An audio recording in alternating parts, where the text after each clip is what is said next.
Hello દોસ્તો, ગુજરાતી પાવરમાં તમારું હાર્દિક સ્વાગત છે। આગળના વિડીયોમાં તમે ઓપ્શન કોન્ટ્રાક્ટ શું હોય છે, ઓપ્શન બાયર કોણ હોય છે અને ઓપ્શન સેલર કોણ હોય છે એ તમે શીખ્યા। તો હવે તમારે પુટ અને કોલને સમજવું જરૂરી છે। તો કોલને સીઈ મતલબ કે કોલ યુરોપિયન અને પુટને પીઈ મતલબ કે પુટ યુરોપિયન પણ કહી શકીએ છીએ, પણ મોટે ભાગે તેને સીઈ અને પીઈ અથવા કોલ અને પુટ જ કહીએ છીએ। તો ચાલો હવે ઓપ્શન બાયર માટે સમજીએ। તો માની લો કે કોઈ સ્ટોક છે XYZ અને જો તમને લાગે કે આ સ્ટોકની પ્રાઇસ વધશે તો તમે તેનો કોલ ઓપ્શન ખરીદશો। મતલબ કે જ્યારે પણ તમે કોઈ સ્ટોકની પ્રાઇસ વધવાથી ફાયદો કરવા માગો છો તો ત્યાં તમારે કોલ ઓપ્શનને ખરીદવાથી ફાયદો થશે। અને જો તમને લાગે કે કોઈ સ્ટોકની પ્રાઇસ ઘટશે તો તમે તેનો પુટ ઓપ્શન ખરીદશો। મતલબ કે જ્યારે પણ તમે કોઈ સ્ટોકની પ્રાઇસ ઘટવાથી ફાયદો કરવા માગો છો તો ત્યાં તમારે પુટ ઓપ્શનને ખરીદવાથી ફાયદો થશે। ચાલો હજુ તમને એકદમ સરળ રીતે સીઈ અને પીઈ સમજાવું। સમજો કે નિફ્ટી હાલ 20,000 પર છે। હવે તમને લાગે છે કે નિફ્ટી ઉપર જશે 20,300 સુધી, તો એ વખતે તમે કોલ ઓપ્શન બાય કરો તો અથવા પુટ ઓપ્શન સેલ કરો તો ફાયદો થશે। હવે જો નિફ્ટી નીચે જશે 19,800 સુધી, તો આ કેસમાં તમારે કોલ ઓપ્શન સેલ કરો તો અથવા પુટ ઓપ્શન બાય કરો તો ફાયદો થશે। હવે ઓપ્શન ટ્રેડિંગમાં જે લોકો બાય કરે છે, મતલબ કે જે બાયર છે, એ લોકોને પ્રોફિટ અનલિમિટેડ થઈ શકે છે, જ્યારે લોસ લિમિટેડ હોય છે। લોસ એ તમે જેટલું કેપિટલ છે એટલો જ થઈ શકે છે। જ્યારે જે લોકો સેલ કરે છે, મતલબ કે જેઓ સેલર છે, તેમને પ્રોફિટ લિમિટેડ થાય છે, જ્યારે લોસ અનલિમિટેડ થઈ શકે છે।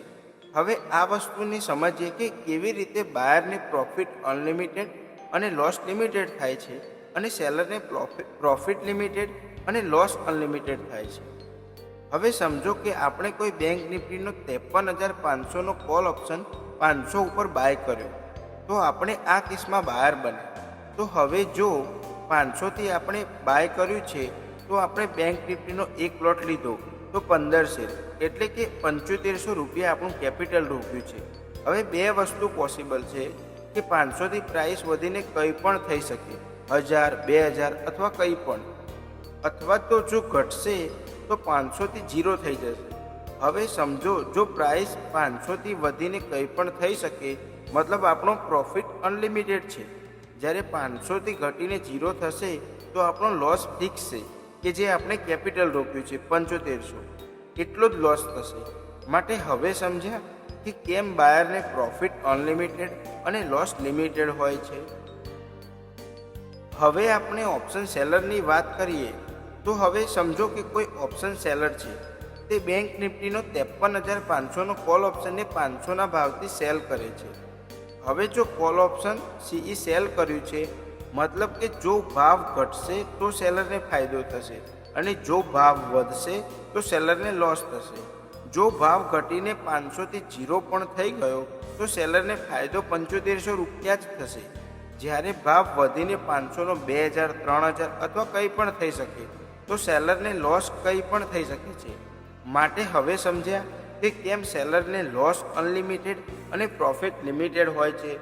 અને હવે આ વસ્તુને ખાસ ધ્યાનમાં લેજો કે હંમેશા ઓપ્શન ટ્રેડિંગમાં બાયરની જીતવાની સંભાવના હંમેશા 33%, જ્યારે સેલરની જીતવાની સંભાવના હંમેશા 67% હોય છે।